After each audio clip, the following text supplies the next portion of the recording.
bonjour à tous. Bienvenue à ce slot. La journée a été longue, alors on va essayer d'être synthétique et de laisser suffisamment de temps pour les questions en fin de slot. Bienvenue à ce slot qui est dédié aux lois de Larman. Et avant de laisser la parole à Marion et à Pierre, eh bien, je voudrais d'abord vous remercier, toute l'équipe d'organisation, tous les bénévoles qui ont permis de préparer, qui ont eu beaucoup d'énergie pour préparer cette conférence, et évidemment tous les sponsors qui l'ont rendu possible. Et on a un petit QR code pour poser vos questions à distance. J'en profite pendant ce temps pour me présenter. Moi, je m'appelle Antoine. Je fais partie de l'équipe Acoba. Je connais certains d'entre vous. Merci beaucoup d'être là.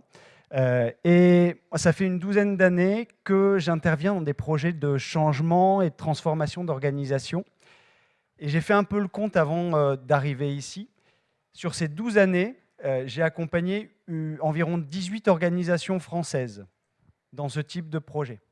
Alors des petites et des grandes. La plus petite faisait 40 personnes, la plus grande 3500, au sein d'entreprises privées, d'organisations publiques, auprès de DSI, comme pas mal d'entre nous, auprès de DG également. Et à chaque fois, systématiquement, je me suis pris les 5 lois de Larman dans les dents. Alors, je ne sais pas si vous les connaissez, ces 5 lois de Larman.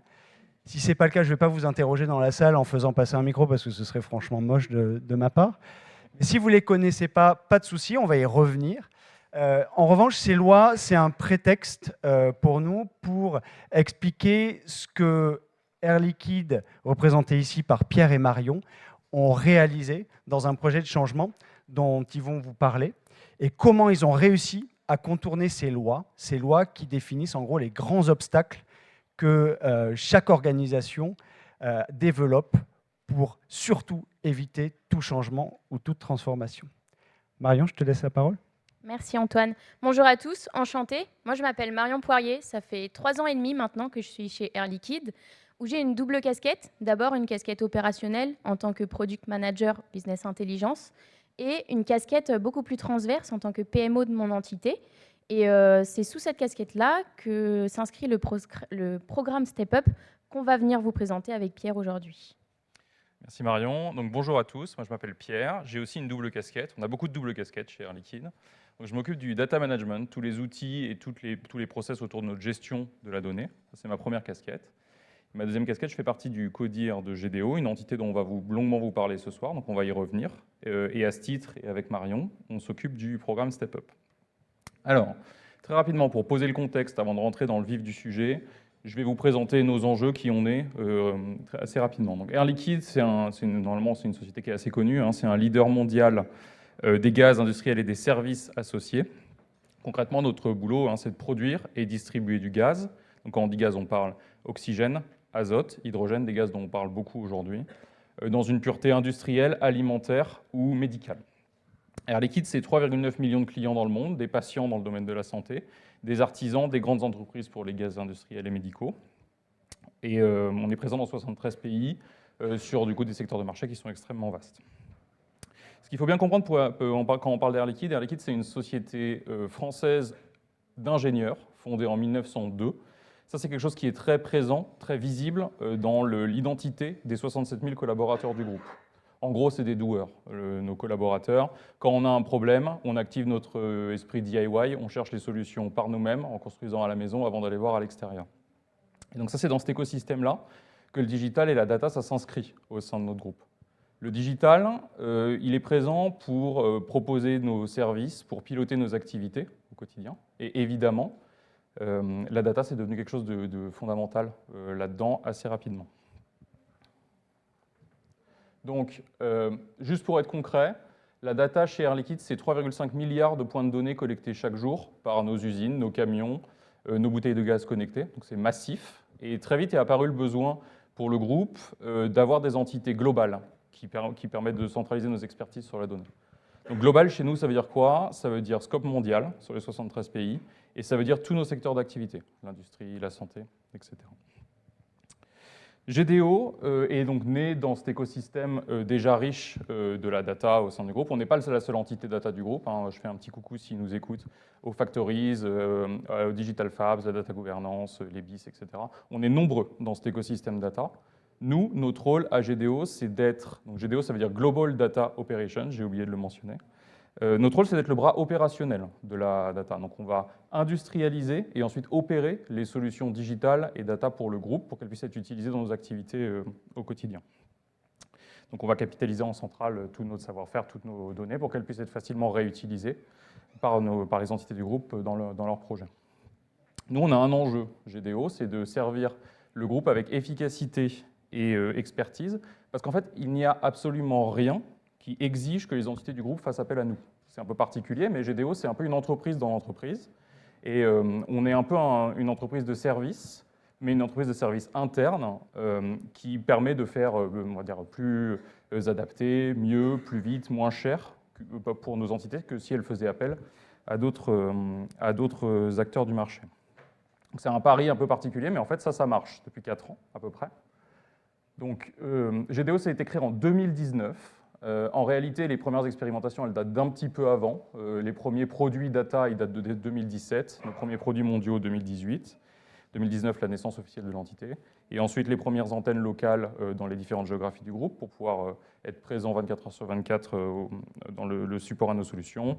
Et de nouvelles solutions, self-service, de l'IA, de l'automation. Enfin, là, on a étendu notre scope d'activité. Ça s'est accompagné d'une croissance assez exponentielle. En 4 ans, on est passé de 12 à 115 personnes. Et pendant ces 4 ans, il y a 2 ans de Covid. Donc la croissance exponentielle qu'on a vécue, elle nous a permis de débloquer la valeur de la data au sein du groupe de manière assez rapide. Par contre, elle s'accompagne évidemment de tous les challenges organisationnels et toutes les difficultés que ça peut engendrer. Et c'est finalement pour ça qu'on est présent ce soir, pour vous en parler et vous expliquer comment est-ce qu'on a géré tout ça. Donc, j'aimerais maintenant zoomer sur les équipes qu'il y a derrière ces challenges. En 2019, GDO va devoir se doter de profils couteau suisse pour répondre à la forte demande en data du groupe. On va devoir avoir des profils qui sont des experts techniques, mais qui comprennent très bien les métiers d'Air Liquide, qui sont nombreux, et qui sont capables de faire de la gestion de projet dans le but de mener leur projet data de bout en bout. Mais ces profils couteau suisse, en 2019, ils sont peu nombreux, on parle d'une douzaine de personnes. Donc à ce moment-là, on est comme dans un petit lieu-dit de GDO, où tout le monde se connaît, c'est facile de communiquer et de travailler ensemble. À ce moment-là, on ne ressent pas le besoin de se structurer. Par contre, en 2020, victime de notre succès, et avec de plus en plus de produits à gérer, on va croître énormément, on va passer une 50aine de personnes. On devient un gros village, et même si on connaît encore les noms des uns des autres, on ne travaille pas quotidiennement ensemble. Donc la distance à parcourir pour aller voir le voisin, elle va être de plus en plus conséquente. À ce moment-là, on commence à se dire que ça va être le moment de s'organiser différemment. En 2021, cette logique de croissance, elle continue. On est 70, on continue de recruter encore et encore. Donc on se dit qu'on va essayer quelque chose. On va essayer de regrouper ce qu'on peut regrouper. À ce moment-là, on ne sait pas trop de quoi on parle. Et finalement, la décision va être de créer 2 petits immeubles GDO. Le premier petit immeuble, il va regrouper tous les gens qui gèrent les données dans notre data lake. Et le deuxième immeuble, il va regrouper les gens qui font des tableaux de bord. Donc on regroupe les gens par type de métier.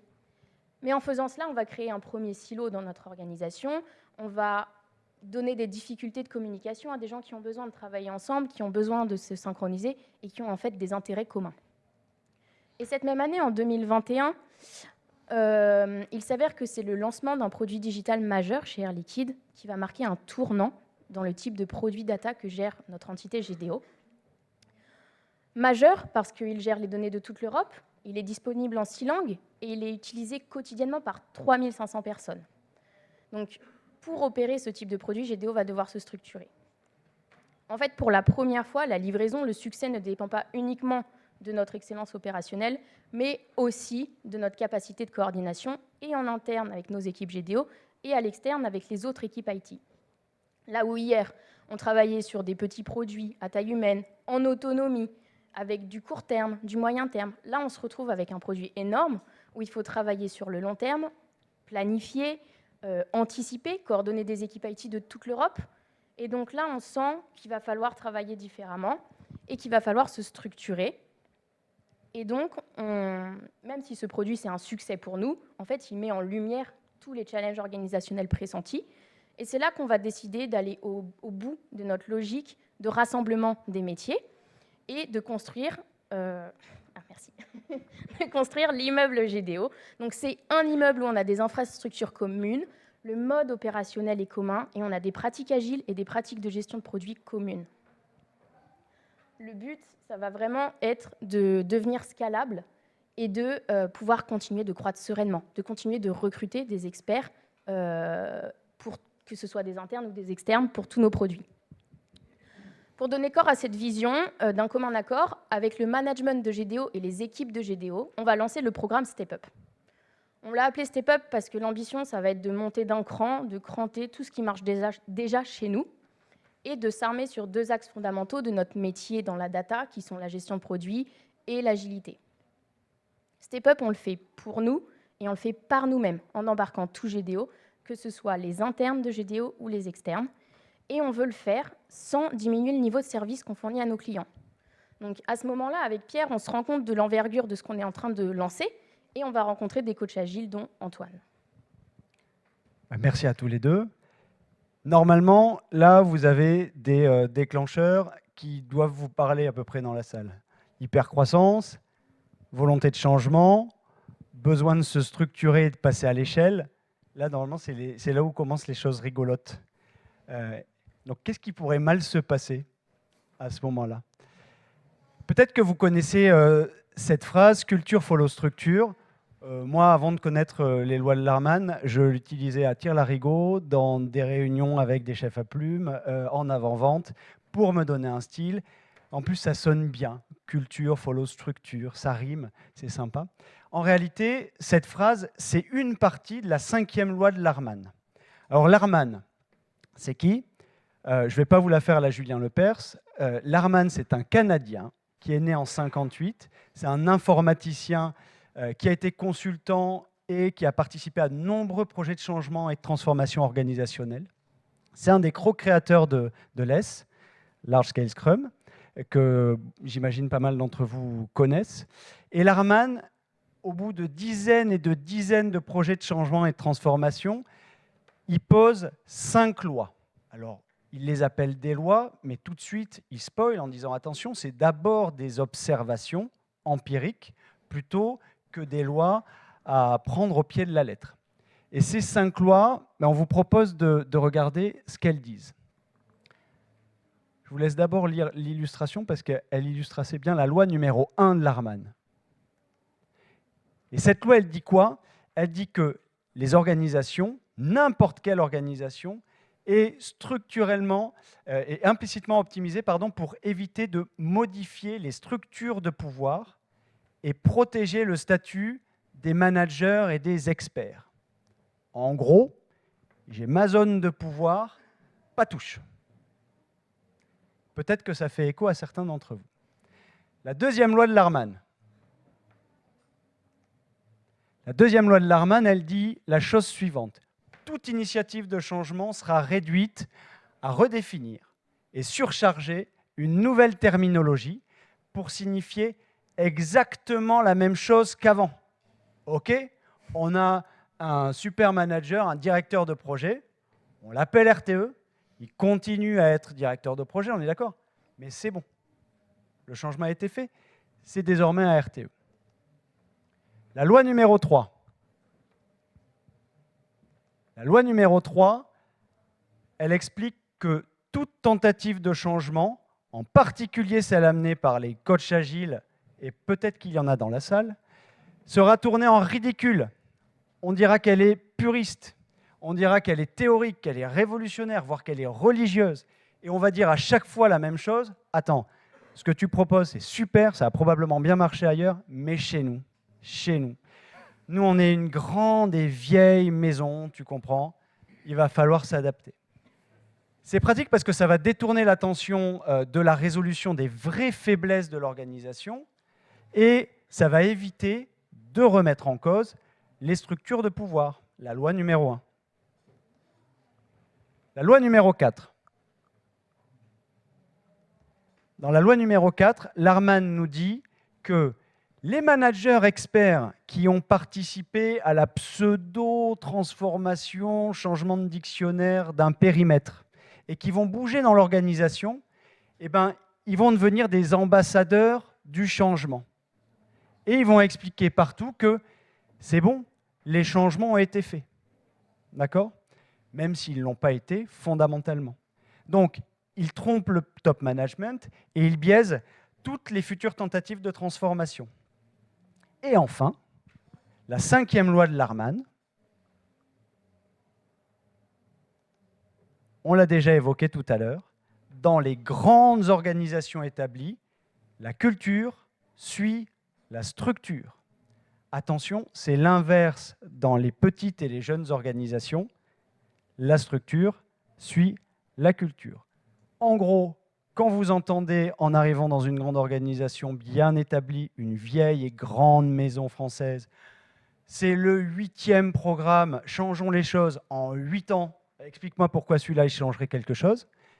Ben, c'est simplement qu'on suit la 5e loi de Larman. Si la structure n'évolue pas, la culture n'évoluera pas. On récapitule. Première loi, oulala, on ne touche pas à mes équipes. Hein. Ma zone de pouvoir, c'est ma zone de pouvoir. Je me suis battu pour en arriver là. Pas touche. Deuxième loi, des nouveaux mots pour nommer exactement les mêmes choses. Troisième loi, tes changements là, tes propositions, c'est des propositions de code chantage. Et puis de toute façon, ça ne marchera jamais chez nous. Quatrième loi, c'est bon, tranquillisez-vous, les changements ont été faits. Et puis s'il faut mettre quelques indicateurs pastèques par-dessus, on les rajoute. Cinquième loi, bon, ça va faire le 5e programme Changeons les choses en 5 ans, quand même. On a, si tu peux rester sur le slide précédent, Olivier, qui est dans la salle, un de mes co-acobiens, a commis un super article sur les lois de Larman qui explique beaucoup mieux que je l'ai fait ce qu'elles impliquent. Et donc, je vous invite à aller le lire si vous êtes intéressé. Bon, maintenant qu'on dit ça, on a 5 lois de Larman qu'on connaît, qu'on a partagées avec Pierre et Marion lorsque ils passent la seconde sur le programme Step Up. Et à ce moment-là, eh ben, on fait appel à une autre personne qu'on aime beaucoup chez Akoba, qui s'appelle John Cotter, et qui a écrit un bouquin, The 8-Step Process to Leading Change, dans lequel il décrit les 8 étapes pour amener et animer le changement dans une organisation établie. Et la deuxième de ces étapes, elle consiste à former une coalition d'internes engagés. Et maintenant, Pierre et Marion, moi j'aimerais que vous nous expliquiez comment le fait de mettre en place une coalition d'internes engagés, ça permet de contourner ces 5 lois de Larman.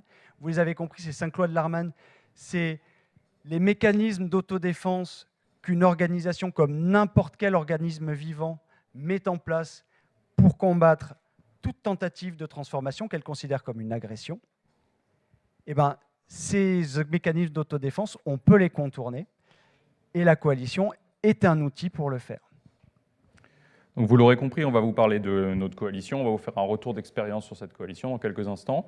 Juste avant ça, j'aimerais donner la parole donc, à travers une vidéo à Elodie, qui est la directrice générale des Digital Fab et de GDO chez Air Liquide, pour expliquer ce que ça implique en fait concrètement de mettre en place une coalition d'internes au sein de nos équipes. Bonjour, je m'appelle Elodie Grasset, je suis la directrice de GDO, Global Data Operations. Et quand j'ai pris mon poste il y a de ça un peu plus d'1 an, en fait, le besoin de faire Step Up s'est imposé comme une évidence. Et j'ai tout de suite poussé pour la co-construction. Je dois dire que Step Up, c'est un cadre et une aventure assez exceptionnelle. Exceptionnelle, premièrement, parce que le principe de Step Up, c'est qu'on délègue.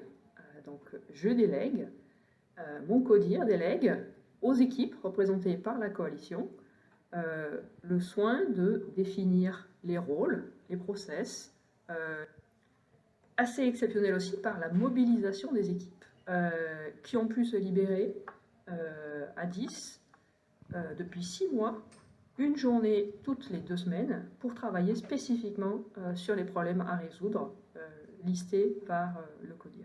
Et exceptionnel enfin en termes de qualité et de portée des résultats, puisque grâce à la coalition, En 6 mois, nous avons trouvé des solutions à des problèmes que nous avions depuis 2-3 ans.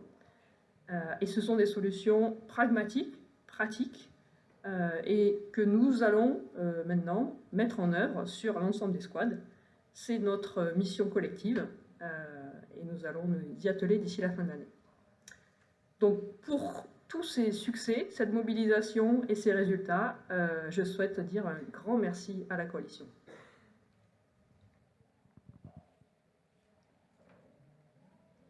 Je ne peux plus zapper.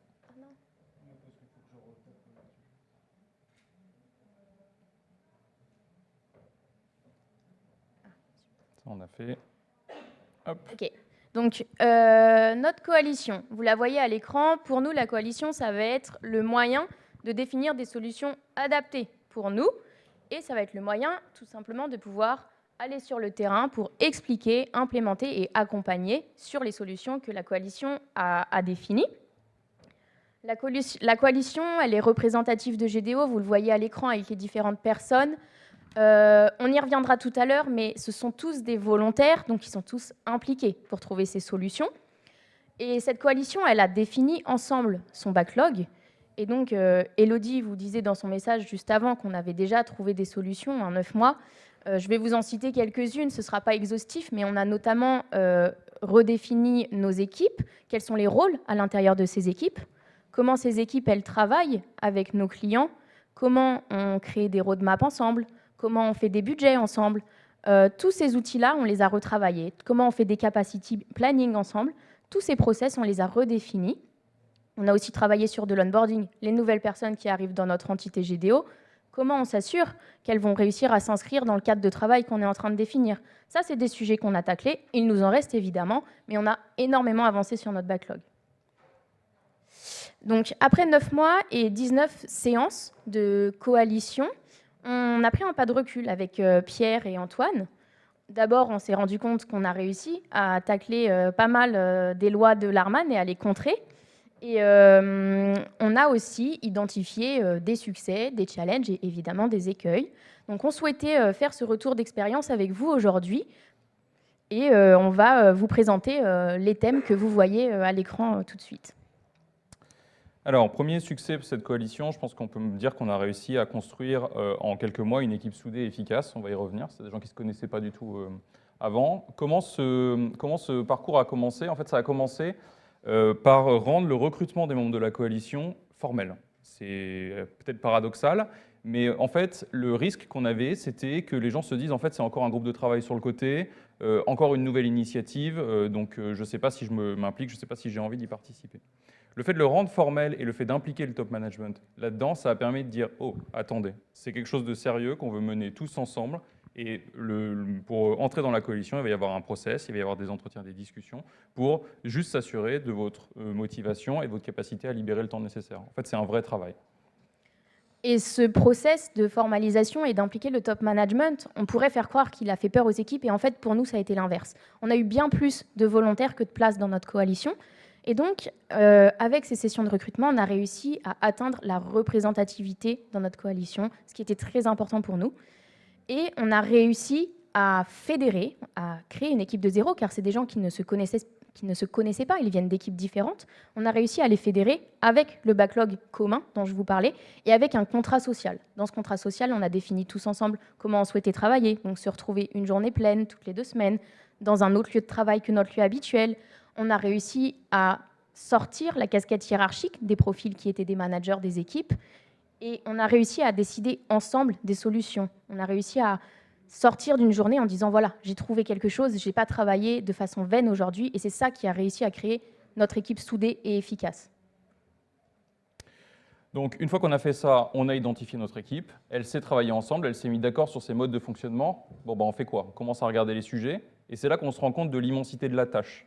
En fait, les sujets qu'on va discuter, les rôles, responsabilités, les outils, les process, ça, c'est des responsabilités du management, généralement, voire du top management. Donc, en fait, la question de est-ce que je suis légitime, moi, membre de la coalition, pour travailler là-dessus, elle s'est posée dès le premier jour. Pour contrer ça, on a fait le choix, et c'est un des succès, je pense, a posteriori, de formaliser un mandat, de dire explicitement, sans flou, sans interprétation, sans équivoque, ce que la coalition avait le droit, entre guillemets, en tout cas la légitimité de faire, et où était la frontière avec des responsabilités managériales qui restaient au niveau du cockpit. Ça, basé sur la confiance, avec un mandat qui est connu de tous, ça a vraiment permis de lancer la coalition sur les bons rails. Et le pendant de ça, c'est que si la coalition se pose cette question, et ben en fait, le reste des équipes se la pose. Non mais c'est qui ces gens qui réfléchissent sur l'organisation et qui définissent les choses pour nous? Évidemment que c'est une question qui est un peu... en tout cas, c'est pas naturel donc, sur cette réponse-là. Donc la solution pour ça, c'est un sponsorship fort, sans équivoque à nouveau, dès le premier jour, d'Elodie et du top management, du CODIR de GDO, pour dire la coalition Step Up, c'est notre coalition à tous, qui travaille sur des solutions pour nous tous. Elle est légitime parce qu'on leur confère une partie de notre légitimité, et elle va travailler pour nous, pour définir nos solutions. Pierre, n'appuie pas tout de suite sur le bouton si tu veux bien. À votre avis, un mandat fort et un sponsorship fort de la coalition d'internes que sont en train de vous présenter Pierre et Marion, ça permet de tacler quelle loi de Larman? La 3. Principalement la 1. Il n'y avait pas de piège. Parce que, en fait, avoir un mandat fort et un sponsorship fort, ça permet de dire, si on a besoin de toucher aux structures de pouvoir, si on a besoin de toucher au statut de certains managers ou experts, la coalition, vous avez le mandat pour vous saisir du sujet. Évidemment, s'il y a ensuite des sujets d'organisation, ce qui n'a pas été le cas pour nous là, mais ça aurait pu. S'il y a des sujets d'organisation, ensuite, c'est aux sponsors de s'en saisir, aux IRP, etc. Mais malgré tout, le sujet peut venir sur la table. Et donc, on contourne la loi numéro 1 de Larman. Donc maintenant, on a notre coalition, elle a ses modes de travail, elle a son mandat, donc elle peut commencer à travailler sereinement. Elle arrive à des premières propositions, des premières conclusions, et c'est là que les challenges commencent. Donc notre premier challenge, c'est un challenge permanent. C'est que quand on commence à réfléchir, à proposer des solutions à des problèmes d'organisation, à des problèmes de responsabilité, en fait, ça va vite avoir des conséquences sur les budgets, des équipes. Et parfois, les solutions proposées, ce n'est pas forcément ce que les gens avaient en tête au début. Donc, en fait, arriver dans le monde des solutions, ça veut aussi dire qu'il faut expliquer ces solutions. Il faut être proactif, faire le travail d'explication auprès du management, auprès du CODIR, pour s'assurer qu'on garde la logique qui a été celle de travail de la coalition dans l'implémentation ensuite. Ça, c'est fondamental. C'est 30% de notre travail. Donc c'est les internes qui travaillent dans notre coalition. Ils ne font pas que de la production des solutions, ils participent aussi à ça, au fait de vendre nos solutions. Il ne faut rien cacher, il faut être transparent. Évidemment qu'il y aura des challenges, évidemment que tout ne sera pas parfait du premier coup. Par contre, si on applique la logique de travail qui a été définie au sein de la coalition, on va quand même dans la bonne direction. Expliquer nos recommandations aux gens qu'il faut convaincre, c'est important. Les expliquer à nos équipes, c'est fondamental aussi. C'est-à-dire qu'ils nous ont délégué le droit de travailler sur ces sujets. En plus, on a eu une chance inouïe. Les modifications dans nos process, elles étaient demandées par nos équipes. Donc en fait, on avait un énorme a priori positif de la part de nos équipes. Ça, c'est une force pour nous. C'est aussi un challenge, parce que comme ils n'ont pas un a priori négatif, ils ne vont pas venir mettre leur nez volontairement dans ce qu'on fait, en fait. Ils vont nous faire confiance en disant oui, ça m'ira bien, alors que nous, on a besoin de leur dire hey, regarde dans le fond les choses qu'on propose. Viens nous dire si ça te va, viens le challenger, viens nous apporter du feedback par rapport à ça. Donc ça, c'est pareil, quelque chose qu'il faut organiser, être proactif pour que ça vienne, parce que ça ne vient pas tout seul et c'est très facile de lâcher la corde par rapport à ça. À la fin, il faut bien que l'ensemble de l'organisation accepte les solutions pour travailler de ces manières définies par la coalition. Et Pierre, tu l'as dit, c'est 30% du temps et d'énergie. Ces 30% du temps, ce n'est pas du marketing. Donc, en expliquant nos recommandations et en allant chercher l'ensemble des équipes, on va conduire le changement, on va expliquer ce qu'il y a derrière les nouveaux mots. Ce n'est pas uniquement un nouveau dictionnaire. Donc, on tacle la loi numéro 2 de Larman. Ce n'est pas uniquement un nouveau dictionnaire, ce sont des nouveaux concepts, ce sont des choses qui existaient dans certaines équipes de GDO, qui vont s'amplifier, qui vont se structurer, qui vont passer à l'échelle. Donc, on n'est pas dans le marketing, on est vraiment dans la communication, la pédagogie et la conduite du changement. Le DIY, le do-it-yourself, Pierre, vous le disiez en introduction, chez Air Liquide, on aime bien faire nous-mêmes. On aime bien, quand on a un problème, le solutionner. Donc, pour nous, ça a été un gros succès de travailler sur les bons sujets. D'une part, parce qu'on avait un backlog commun qu'on a ici initialisé ensemble en coalition, qu'on a priorisé et repriorisé ensemble. avec un top management qui nous disait d'accord, allez-y, foncez. Donc c'est pour ça que ça a marché. Et on a réussi tous ensemble à se focaliser sur des problèmes collectifs. Ne pas trouver une solution à un problème d'une seule personne de l'entité.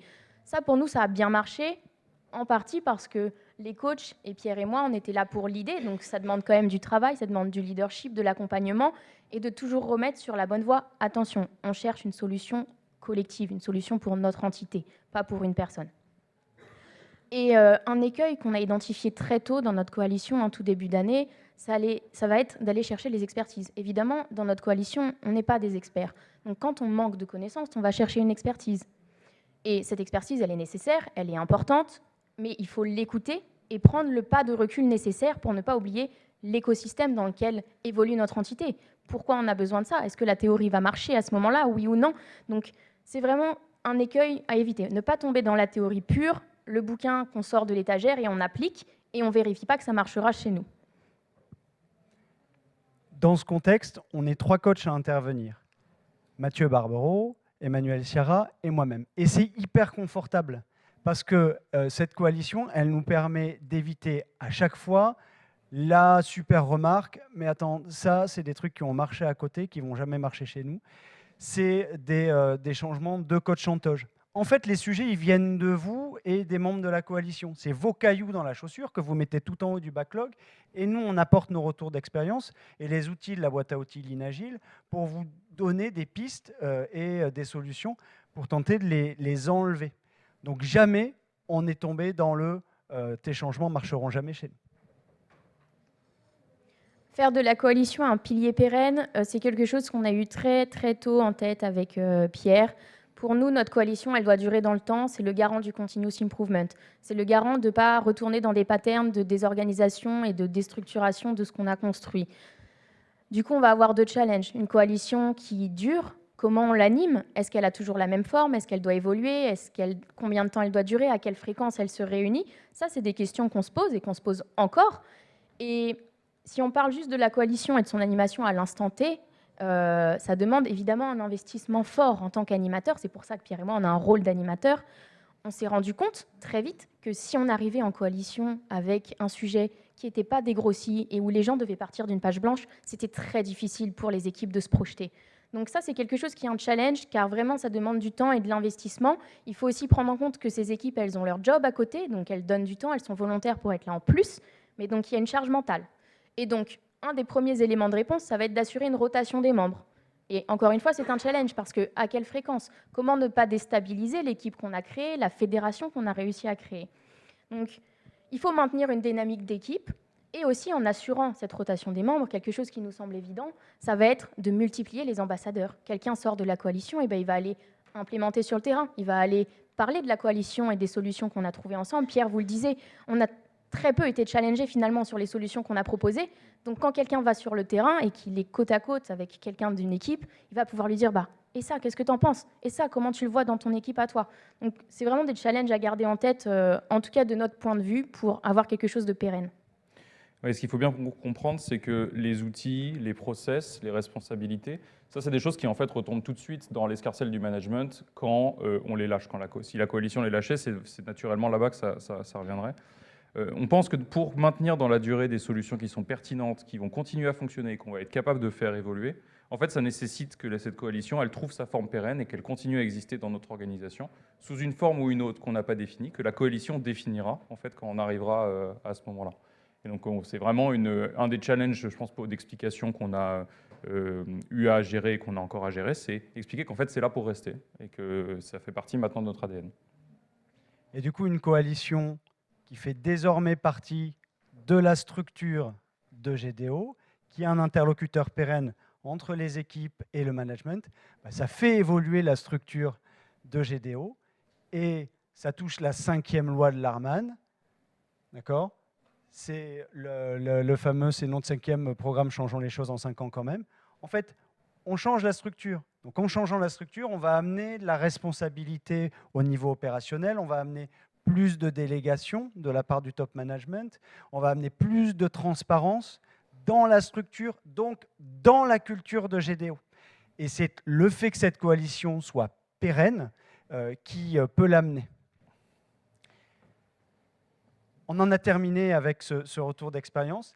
C'est une coalition qui a 9 mois. Elodie a parlé de 6 mois tout à l'heure, mais en réalité, maintenant, elle a environ 9 mois. 9 mois, donc elle est encore récente, ce qui fait que on n'a pas eu encore l'occasion d'expérimenter si on arrivait à contourner la 4e loi de Larman, parce que si vous avez été attentif, on a parlé de la 1re, la 2e, la 3e et de la 5e. En tout cas, nous, on est persuadés que cet outil de changement, la coalition d'internes engagés, c'est un super outil pour donner le pouvoir et les manettes de leur changement aux internes. Au contraire d'équipes qui seraient tentées de laisser les manettes du changement ou de la transformation à des équipes de coachs, d'accord, des LACE avec que des coachs externalisés. Nous, on pense qu'au contraire, il faut que les personnes qui vivent ces changements dans leur chair et dans leur quotidien, c'est eux qui doivent garder les manettes.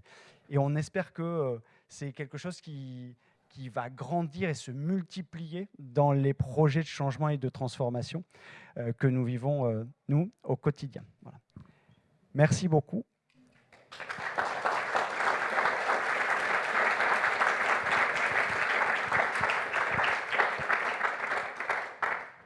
Est-ce que vous avez des questions? Alors, j'ai entendu l'interview de Elodie qui disait que vous avez mis en place des choses et que maintenant l'étape, c'était le déploiement. Donc, en fait, la coalition a défini des solutions, mais elles en sont où ces solutions de la mise en œuvre dans les équipes? Ok, je peux commencer à répondre et tu compléteras. Alors, en fait, ce dont on ne vous a pas parlé parce qu'on ne voulait pas s'éparpiller, c'est qu'en parallèle de la coalition, on avait 2 équipes pilotes. Donc, tout ce qu'on définissait, c'était testé en parallèle et ils nous faisaient des retours. Donc, on était dans la loupe continue de feedback. Et donc, dans les premières choses qu'on a définies, c'était les rôles. Donc, par exemple, en fait, je vous parlais d'équipe couteau suisse, tout le monde faisait tout. Nous, on a redéfini. En fait, c'est quoi pour nous un product owner? Et c'est peut-être pas la même chose que dans la théorie, c'est peut-être pas la même chose que dans votre entreprise, mais chez nous, c'est ça. C'est quoi un product manager? Et comment ils travaillent ensemble? Où s'arrête leur domaine de responsabilité? Quel outil est chez l'un? Quel outil est chez l'autre? Ça, c'est des choses qu'on a déjà mis en place, qui sont déjà en train d'être implémentées. Tu peux aussi évoquer, Marion, le fait qu'en parallèle de la coalition, aient été nommées des équipes pilotes qui ont testé en continu les propositions et les recommandations de la coalition. C'est ce que je viens de dire. Voilà. Et alors, évidemment, ces équipes pilotes, on les a choisies par rapport au challenge qu'on avait. On vous l'a dit, on fait grandir des pratiques qui existaient déjà à gauche, à droite. On a choisi les endroits où c'était le plus propice pour tester et que ça soit intéressant pour la coalition, pour qu'elle ne perde pas de temps.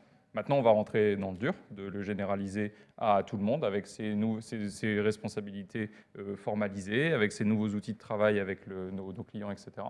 Donc, on change de phase, concrètement, dans nos vies. Donc, 9 mois sur la première phase, à peu près. Et on considère que la deuxième phase, elle va nous occuper bien 6 mois, probablement. 6-9 mois à nouveau. Alors, on disait tout à l'heure que l'organisation essayait de se défendre contre les changements. Qu'est-ce que vous avez vécu? Est-ce qu'il y a des gens qui ont essayé de torpiller le bidule? Ouais. Moi, je pense à un exemple. Enfin, tu en auras peut-être d'autres en tête, mais très vite, on s'est rendu compte, on n'avait pas de Scrum Master dans nos équipes. C'est un truc qui n'existait pas dans l'historique. Et très vite, on s'est rendu compte qu'en fait, c'est pas qu'on n'en avait pas besoin, c'est que c'était des responsabilités qui étaient assurées de manière diffuse entre différentes personnes de nos squads. Donc du coup, on a formalisé parmi ces rôles-là ce Scrum Master. Évidemment, il a fallu convaincre. Et là, c'est là qu'on s'est rendu compte des impacts, voilà, exactement. Mais ça va coûter de l'argent, c'est une personne de plus, ça demande à nos clients de financer, etc. Donc, ça, c'est un de nos gros challenges de la phase pilote. Coup de bol, entre guillemets, pour nous. Sur les 2 pilotes, on avait une squad avec un Scrum Master, une squad où il n'y en avait pas. Voilà. Et on a très bien vu l'impact de avoir et pas avoir. Donc, cette organisation qui se défend, c'est vraiment le quotidien, en fait, quand on passe dans le monde réel. Et ouais, un des exemples, on en a plusieurs, mais celui-là, c'est celui qui me vient en tête. Tu aurais pu aussi parler des Scrum Masters, Pierre. Bravo, bien joué. Si je ne me trompe pas, dans la coalition, il n'y a personne de la RH. C'est normal. Pourquoi? Parce qu'un changement, si ce n'est pas amené un changement de poste et tout, et la RH, il n'est pas impliqué dès le début, ça va être plus compliqué. Comment vous avez vu ça? En fait, Donc c'est juste, hein, c'est des gens de nos équipes opérationnelles qui sont dans la coalition. Finalement, on formalise et on fait grandir des choses qui existaient déjà dans nos équipes. On n'a pas d'impact RH à proprement parler lié à ces travaux aujourd'hui. Donc c'est le périmètre des squads, en fait, on va répondre aux mêmes enjeux, aux mêmes besoins vis-à-vis de nos clients qu'avant, concrètement. Et donc c'est plutôt de la méthodologie, des outils et des nouvelles manières de travailler au quotidien qu'on amène. Voilà.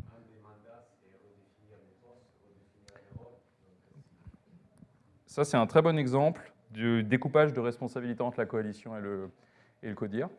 La coalition ne travaille pas sur les fiches de poste. Ça, c'est quelque chose qui est, entre guillemets, trop impactant, effectivement, d'un point de vue RH, comme vous le soulignez. C'est mettre en difficulté les membres de la coalition que de leur donner cette responsabilité-là. Donc le découpage, si on prend cet exemple entre le CODIR et la coalition, c'est définissez des rôles, les rôles qui sont les pôles de responsabilité au sein des équipes, et ça, vous y allez à fond, vous les définissez de manière propre. Et nous, on s'engage à définir nos postes autour de ces rôles. Il va sans doute y avoir des postes qui ont 2 casquettes sur la tête à un instant T, mais par contre, ça sera une répartition de ces responsabilités telles que définies comme ça. Donc on n'est pas encore dans cette phase-là, et on n'a pas de changement de contrat, si vous voulez, pour les gens qui sont dans nos équipes. Ça viendra peut-être. Voilà. Et à ce moment-là, on impliquera les RH comme il faut, quoi. Mais aujourd'hui, ce n'est pas un challenge qu'on a rencontré. Bonjour, merci pour le... Ça fonctionne. Moi, j'ai une question sur la photo. J'ai l'impression que vous étiez environ 10-12 personnes tout à l'heure. J'ai noté 115 personnes à GDO, ça fait à peu près 10% des effectifs. Donc, une coalition qui fonctionne, c'est...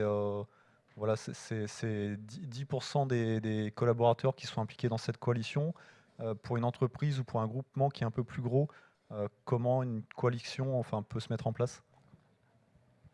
Là, je peux peut-être prendre la parole pour le coup. Le fait qu'on ait 12 personnes, ce n'est pas la volonté d'être 10% d'eux, mais c'est une super question.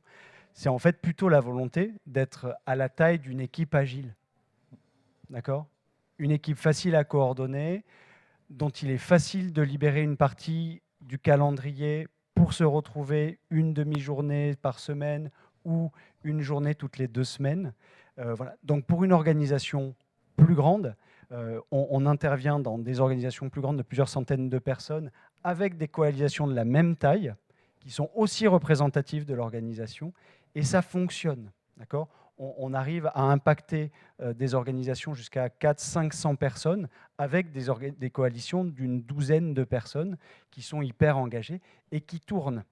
Quand l'organisation est un peu plus grande, on essaye de faire tourner plus souvent pour avoir plus d'ambassadeurs et plus de gens qui viennent de plus d'équipes, simplement. Je ne sais pas si ça répond à ta question. Ouais. Tu veux dire un mot sur la représentativité des équipes, peut-être? Oui, c'est ce qu'Antoine disait. En fait, ce n'est pas forcément le volume de personnes ou le volume de personnes dans l'entité, c'est la représentativité. Nous, on sait qu'on est représentatif. C'est comme ça que les gens ont été recrutés pour représenter leur pairs. Et quand on manque d'informations sur un sujet, on va chercher l'expertise. On n'est pas fermé, on n'est pas entre nous, on n'est pas un club. Donc, on n'hésite pas. Si on ne sait pas, on n'invente pas, on va chercher l'expertise. C'est un peu, ma question est un petit peu dans le même ordre d'idée. Si vous aviez à refaire cette expérience dans une autre entité d'Air Liquide, avec d'autres profils, justement, qu'est-ce que vous feriez de façon identique ou différemment, en fait, pour que ça prenne? Pour moi, un premier élément de réponse, c'est que de façon identique, on partirait des problèmes. En fait, pourquoi vous voyez beaucoup de product owners dans notre coalition? Nos problèmes organisationnels, c'est eux qui les gèrent au quotidien. C'est eux qui prennent la charge de travail qui est liée à cette désorganisation qui était très positive au début, mais qui est devenue compliquée en grandissant. Donc ça, c'est quelque chose, je dirais, qu'il faudrait reprendre, repartir du problème. Pourquoi on fait ça? Qu'est-ce qu'on veut résoudre?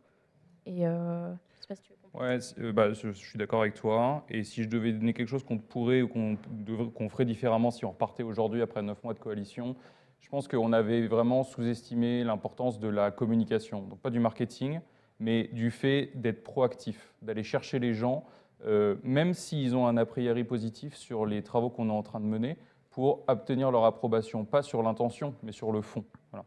On s'en est rendu compte au bout de, je dirais, 5-6 mois. On a organisé à ce moment-là, lors de nos GDO Days, une grande session de deep dive sur les travaux qui avaient déjà été terminés par la coalition. Et en fait, ça a été une respiration pour nos équipes, de se dire, en fait, je comprends ce que vous cherchez à faire, j'ai plein de feedback, plein d'informations à vous partager. Voilà, je pense qu'on aurait dû étaler, le faire plus tôt et prendre à bras le corps ce côté communication proactive. Voilà, ça, c'est vraiment très facile de se laisser embarquer par les travaux de notre groupe de travail, mais en fait, ça concerne tout le monde, quoi. Et notre légitimité, elle vient de l'ensemble des équipes, et c'est la légitimité qu'elle nous confère qui nous permet d'aller aussi loin.